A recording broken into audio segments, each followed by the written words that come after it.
Mahina ang iyong katawan, tinatamad ka, wala kang energy, wala kang drive.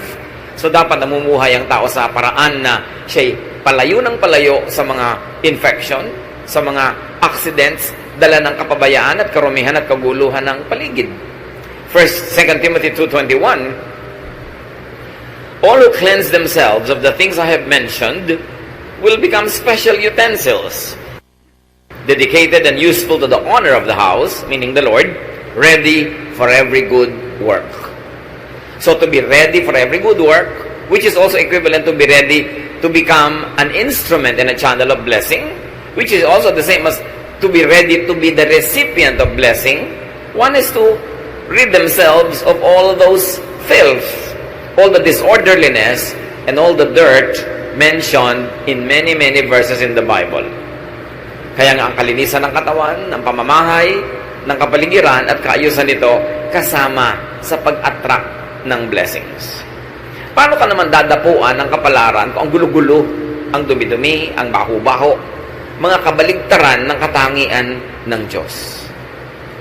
Another way to attract blessings is be orderly and organized, as we have already introduced. Kailangan maayos ang lahat. Ang bahay natin, alam natin kung saan nakalagay yung mga gamit natin. Sa mesa mo, sa drawer mo, alam mo kung nasa ang mga gamit. Hindi halo-halo, gulo-gulo. Kukuha ka ng damit, natusok ka na ng aspilin, natusok ka na ng gunting, napasok ka na ng kawali, kasi yung kawali mo pala, kadikit na nung ginagawaan mo, magulo. 1 Corinthians 14:40, but do everything properly and in order. That is in our spiritual life, in spiritual worship, and also in practical life. God is God of order. Hindi nagbubungguan ng mga planeta, may kanya-kanya silang speed, kanya-kanyang direksyon, kanya-kanyang tinatahak na landas. Merong order ang seasons. Kahit ngayon nagkakaroon ng weather changes, may changes lang, kaya para magulo. Pero pagka na-establish na yung change na yan, nasanay na tayo, meron na naman siyang system. May panahon ng lahat ng bagay, kaya dapat may kaayusan. 1 Corinthians 14:33, God wants everything to be done peacefully and in order. Ito man ay sa matataas na spiritual na bagay hanggang sa mga kaliit-liitang practical aspect of our life. Maayos. Merong predictability, merong system, hindi magulo. Ganyan din, kahit nagnenegosyo ka, maayos ang iyong record keeping, maayos ang iyong balancing ng iyong funds, maayos ang pakikitungo mo sa iyong mga kapwa manggagawa o manggagawa, sa iyong mga kliyente. Kasi pag magulo, hindi ka nakakapag-deliver on time, gulo-gulo ang iyong inventory, paano uunlad ang iyong negosyo? Be positive. And this is very important. Think positive. Be optimistic.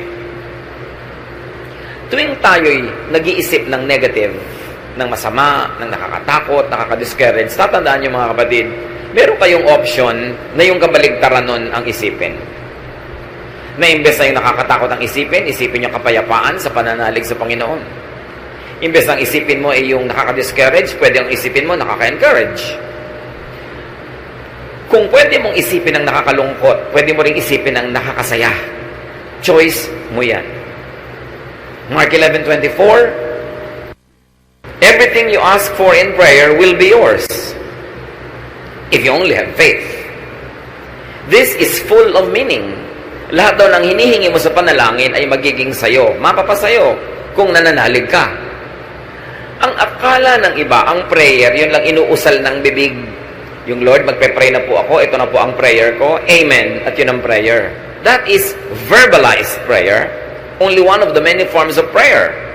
But thoughts, words, and attitude are prayers too. Sa palagay nyo ba, kinaklasify ng langit yung prayer na sinasabi ng iyong bibig na merong ending na this I pray in Jesus' name? Inihihiwalay niya ba yon sa mga isipin na pumapasok sa iyong utak? Sa mga iba pang salitang namumutawi sa iyong labi at sa iyong ugali? Lahat yan, prayer. At sabi, di ba, pag hinihingi mo at naniniwala ka, ibibigay sa iyo. Kaya yung iba sabi, ako, ang hirap ng pera. Mahirap ang kumita ng pera. Siguradong hirap yan sa pera. Kasi sinasabi niya, prayer yun. It is a statement of faith. Ano yung paniniwala mo? Na mahirap kumita ng pera. Eh di ba sabi, when you ask in faith, it will be given to you. Kaya pag sabi mo, naku, yung biyanan ko, wala nang hope yan. Yun nga nangyayari, nawawalan ng hope. Because that is your prayer. Pag lagi mo sasabihin, ang hirap ng buhay. Humihirap talaga ang buhay. Dapat nating malaman na ang prayer hindi lang yung minememorya ng iba at hindi lang yung magagandang mga pananalita na may introduction na magpe-pray na tayo tapos ine-endan mo ng amen. Lahat ng tumatawid sa iyong isip, lahat ng lumalabas sa iyong bibig ay panalangin.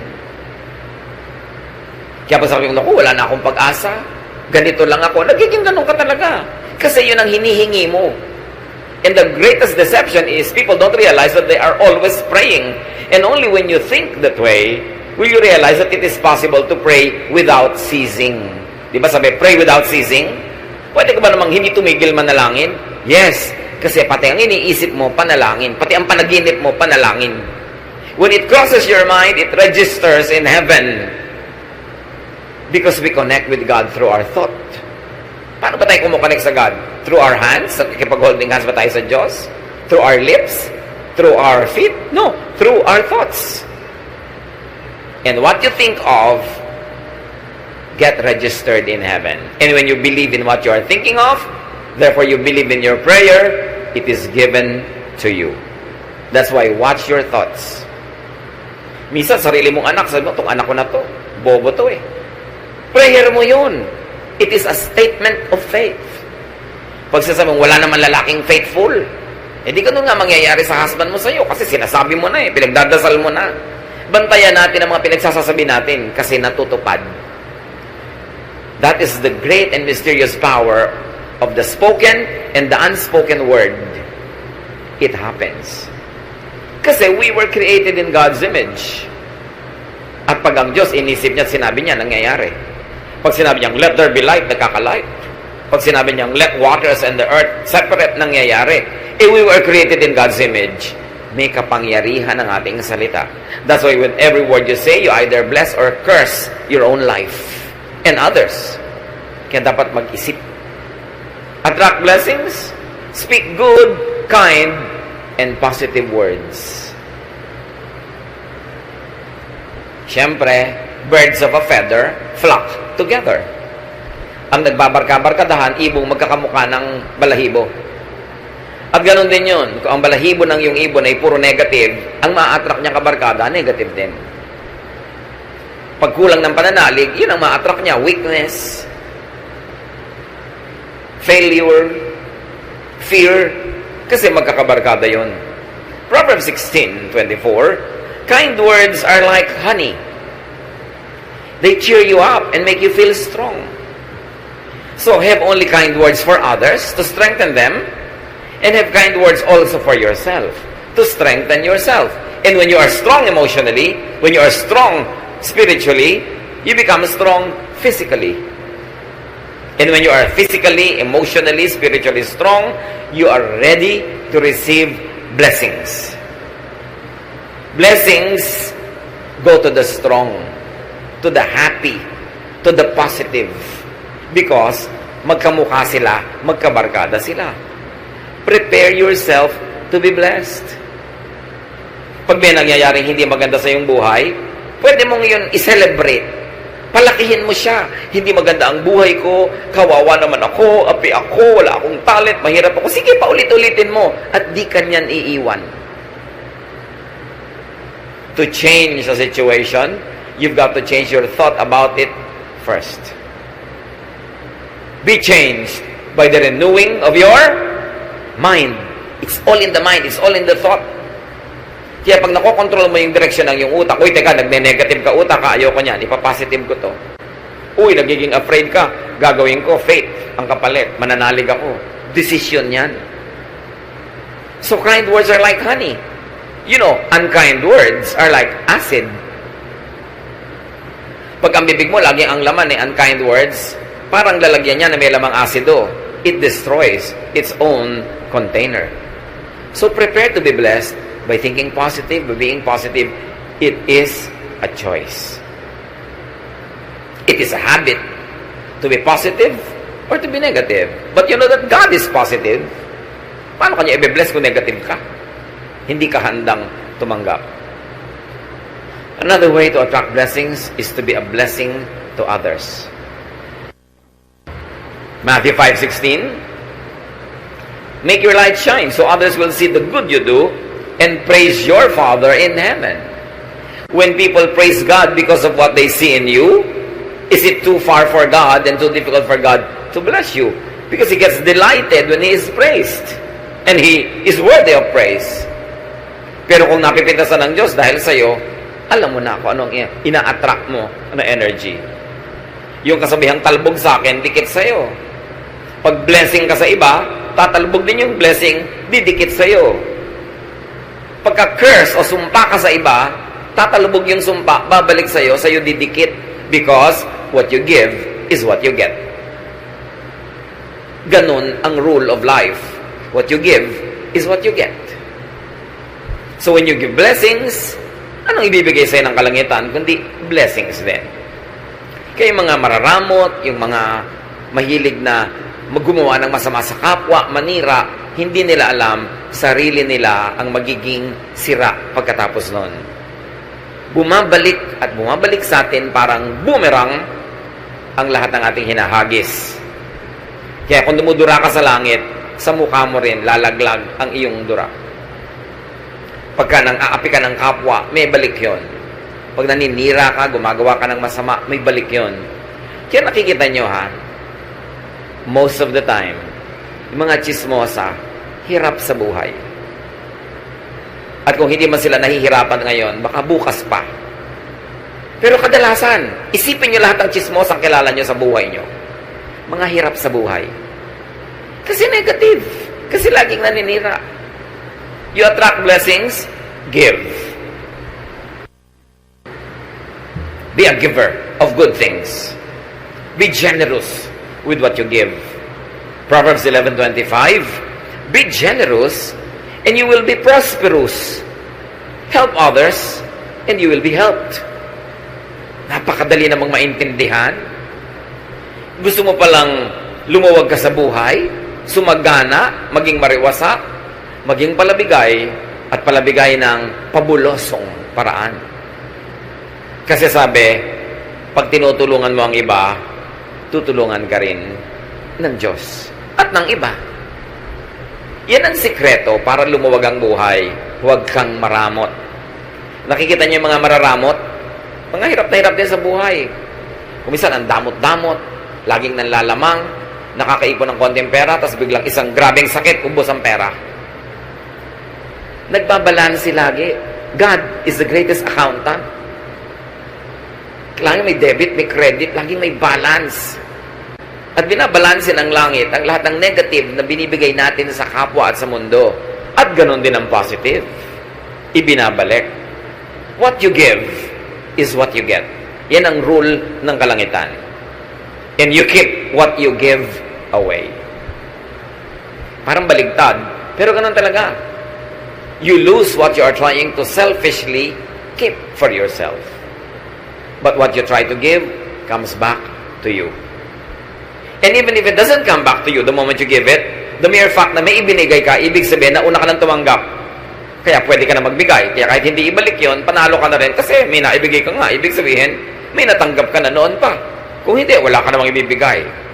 You attract blessings, be industrious. Kailangan masipag. Pag kami nagtatanong sa akin, young person, namimili kung sinong papakasalan among several choices, everything being equal, anak, sasabihin ko, tingnan mo kung sino yung masipag. Yung masipag, malayo yan sa gutom, lalo't smart. Pero kahit guwapo, tamad, gutom yan, at pag kumakalam na yung sikmura mo, hindi ka na magugwapuhan dyan. Kailangan masipag. Masarap kasama ang masipag. Magaan kasama. So, be industrious. You want to attract blessings? Alam nyo, God is God who works. Sabi niya, 6 days you should labor, and the 7th you should rest. So, 6 days of work, bago ka magkaroon ng 1 day of rest. Hindi katulad naman ng iba, 6 days of rest, 1 day, rest pa rin. Walang work, tapos gusto magkapera. Work well. It's not enough that you work well, para yung quality ng trabaho mataas. Nakakalungkot naman, ang sipag-sipag mo nga, pero napakaliit naman ang sweldo doon sa pinagtatrabahuhan mo. Dapat humanap ka ng iba na yung sipag mo masusuklian ng tamang katumbas na sweldo o kita o tubo. Kasi marami naman masipag, kaya lang hindi smart. Nagasgas na, napagod na, namatay na katatrabaho, pobre pa rin. Kasi yung kanyang ginagawa, hindi sapat yung kinikita niya sa kanyang pagod. Dapat sapat para sulit. Kung magtatrabaho ka ng 7 taon, 10 taon, 50 taon, dapat mas marami kang kinita kaysa nagtrabaho ka rin ng ganung kahaba na ang konti-konti ng kinita mo. Be productive. 1 Thessalonians 4:11. Try your best to live quietly, to mind your own business, and to work hard, just as we taught you to do. So, hard work. Focus on what you do, not on what others do. Pag lagi kang nanonood sa buhay ng iba, hindi ka makakapamuhay ng sarili mong buhay. Kailangan nakafocus ka sa ginagawa mo, hindi sa ginagawa ng iba. Then you can go deep, and you can go high, and you can go wide, and you will achieve more. 2 Thessalonians 3:10, we also gave you this rule. If you don't work, you don't eat. Naku, kung ang mga Kristiyano lang, susundin ito, karami ka mag-anak na ililibing sa gutom bukas. Pero mahilig kasi tayo magpremyo sa tamad. Bakit yung tamad? Laging sinusuportahan. Tapos yung masipag, ang pinaparusahan, sa kanya ipinapasan ang lahat ng gastusin ng mga tamad. Ito ang turo sa Biblia. Hindi ka nagtatrabaho, die. Pamatay ka sa gutom. Liban nila kay sobrang tanda na, sobrang bata pa, o sobrang may sakit. But if you're able-bodied, you should feed yourself at least. Hindi mo dapat inaasa sa iba ang kakainin mo. Dito naman sa atin, may isang nagtatrabaho, may 5 kapatid na humihingi, kaya aga-agang magbubuntis, mag-aanak, ang gatas ngayon, hihingin na uli sa ating nagtatrabaho, sa kuya. Yun namang nanay, iiyak-iyak doon sa kapatid, ang kapatid mo, huwag mong pabayaan. Bakit laging tamad na kapatid ko lagi ang binaabogado ninyo sa akin? Di na kayo sa akin naawa. Diba? May mga ganong magulang naman. Kung sino yung masipag, pinarurusahan. Yung tamad, pinapremyuhan. Hindi yun biblical. Pag nakaranas siyang magutom at kumalaman sikmura, magtatrabaho. 50 years old na, humihingi pa ng pang-load. Abay, huwag kang mag-cellphone kung wala kang pang-load. Diba? Huwag kang magsaya. Boring. Alam niyo yung mga tamad, laging boring. Laging nabobore. Subukan nilang magutom. Diba? So, if you want to eat, you work. And if you work smart, you eat. Dinadagdag natin yung smart. Although sasabihin ng grammar teacher ko, if you work smartly. No? But if you work smart, you eat. Hindi lang yung work ka ng work, pero hindi ka naman smart. Napapagod ka, wala kang kita. Marami rin ganun trabaho eh. Dapat sulit. But remember, brothers and sisters, laziness attracts hunger. It attracts many other negative things. Pag tamad, marami nang kakambal na problema. At dahil tamad, laging nabobor. Hindi kasi busy. Pag nabobor, iimbento ng mga kabalbalan. At usually, magastos ang bunga ng kabalbalan. Napapaaway, nagalasing, asawa ng maaga. May mga kakambal na mga problema, yung pagiging tamad. Kaya dapat ang tao busy lagi para mawala siya ng oras sa kabalbalan. Because an idle mind is the devil's workshop. If the devil see you doing nothing, he will put you to work. And definitely, ang magagawa mo, pampagulo ng buhay. Attract blessings, be appreciative. Be thankful, be grateful. Kasali yan. Because thankfulness, gratitude, appreciation is the path of blessings. Kung baga ang ilog, merong dinadaanan niya na landas. May ruta yan, di ba? Ang gano'n din ang blessing, may ruta yan. Ang dadaanan niya, yung mga pangpang ay thankful, orderly, beautiful, grateful, positive, productive. Doon dadaan ang ilog yung agos ng pagpapala. Pag ikaw hindi ka appreciative, hindi ka mapagpapala. Yung binigyan ka, tapos nagre-reklamo ka, ba't ito lang? Sa susunod, di ka na mabibigyan. Pinautang ka, dapat ang appreciation mo is magbayad ka na maaga, mabilis. At kung pwede, dagdagan mo pa ng kung ano mang interest in cash or in kind. Para mamaya, uutang ka na naman, nagmamadaling pautangin ka. Pero kung hindi ka nagbabayad, hindi ka na makakautang uli. Mawawala na ang kanang credit, liliit ang mundo mo, natatanggal lang yung blessing. Ang mga nagbibigay, nagre-regalo, nagpaparaya, siyempre, inaasahan din naman nun, magpapasalamat ka. At pagka hindi ka nagpasalamat, kahit hindi nila sabihin, dinaramdam din nila. At sa susunod, tatama rin na sila na tumulong sa'yo. Dapat appreciative, nagpapasalamat lagi. Merong isang asawa, niregaluhan ng husband ng isang blouse, pagbukas ng bag ng regalo, ang sabi agad, ay, hindi naman ganyan ang color na gusto ko. Sabi ng husband, lamunin mo para mawala yung kulay na ayaw mo. Dahil binigyan na nga, nagre-reklamo pa.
Mga ganun, bibigyan mo ang hahanapin, kapintasan, reklamo, etc., etc. Pasalamat ka, binigyan ka ng blouse. Pasalamat ka, binigyan ka ng ganito, ng ganun. Hindi yung magre-reklamo ka pa. Si Jesus, may pinagaling siyang 10 ketongin. Nung naggalingan, nagtakbuhan na pa uwi yung Siyam. Isa lang yung nakaalala, ay, nag-about face at nagpasalamat kay Jesus. Luke 17:17-19, Jesus asked, weren't 10 men healed? Where are the other 9? Why was this foreigner the only one who came back to thank God? Then Jesus told the man, you may get up and go. Your faith has made you well. Sa 10 pinagaling, isa lang yung na-affirm, na-confirm, at na-cement yung kanyang paggaling. Yung Siyam, hindi natin alam kung bumalik ulit yung ketong nila. Pero isa lang ang in-affirm ni Lord. Kasi isa lang yung nagpasalamat. Mapagpasalamat tayo dapat. Pagka ikay nakakatanggap, bigay ka agad. Sa nagbigay sa'yo o sa ibang nangangailangan, ganun ang pagpapasalamat. Hindi susuluhin mo lang. At magpapahayag ka talaga ng thanksgiving. Gano'ng karami pa ngayon ang nagpapadala ng thank you card kahit sa text. Hindi yung pagka nabigyan ka na, nakalimot ka na. Pagka masaya, nakakalimot. Pag lang malungkot, nakakaalala. Ang mangyayari, masisira ang papel mo. Hindi ka na kakatuwaan ng iyong kapwa. And you know, we all need help to succeed. We need help in the beginning and in the end. But people help only those that they like. So pag nadala sa'yo, hindi ka appreciative, hindi ka nagpapasalamat, wala man lang mahita at mapala sa'yo sa kagagawa sa'yo ng mabuti, mauubos ang gumagawa sa'yo ng mabuti, liliit ang iyong mundo at mawawala ang iyong mga blessing. Matthew 7:7, ask and you will receive. Search and you will find. Knock and the door will be open to you. But remember, you ask, seek, and knock with your thoughts, with your words, with your actions. Lahat yan, prayer. Kahit hindi ka mahilig sa formal prayer, group prayer, corporate prayer, kung ang thoughts mo lagi, words mo at buhay, ay nakasang-ayon sa mga katuruang ito, nagdadasal ka actually. At dinidinig ang iyong dasal. Remember, you attract what you think of. Pag ayaw mo, huwag mong isipin. Kasi oras inisip mo na, pupuntahan ka niya. Ayaw mong matakot, huwag kang mag-isip ng nakakatakot. Huwag kang manood ng nakakatakot, huwag kang makinig ng nakakatakot. Kasi oras na pinapasok mo yan sa utak mo, hindi ka na niya lulubayan, lagi ka niyang tatakutin. Pagka ayaw mong ma-discourage, huwag kang makipagkwentuhan sa nakaka-discourage na tao. Kung ayaw mo makaladkad ka sa mga gulo at chismis, huwag kang makipag-usap sa mahilig sa chismis. You attract what you think of. Kaya yung lagi mo iniisip, may sakit ka, natatakot ka, mamaya may sakit ka na nga. Isipin mong malusog ka. Because ang iniisip is a declaration of faith. And when you believe in it, it will happen. Ganun ka-powerful ang ating mind. Kasi mind of all our body parts, mind is the throne of God. Doon talaga nakatira ang Diyos. At yun ang inaagaw ni Satanas, yung mind mo rin. Gusto niyang tumira din siya doon para yung mga isipin niya, pumasok sa isip mo, yung mga pananakot niya, yung mga panggigipit niya, pagpapahirap niya, pag-aakit niya, utak ang pinag-aagawan. Kaya dapat iloklok natin sa ating utak ang Diyos. Hindi si Satan. Hindi mga negative, hindi mga nakakatakot, hindi mga nakakasira ng loob. You attract what you think of, you attract what you say. Watch your language. What you say will come true. And you attract what you do. Yan ang mga prayer. Luke 6:38, give, and it will be given to you.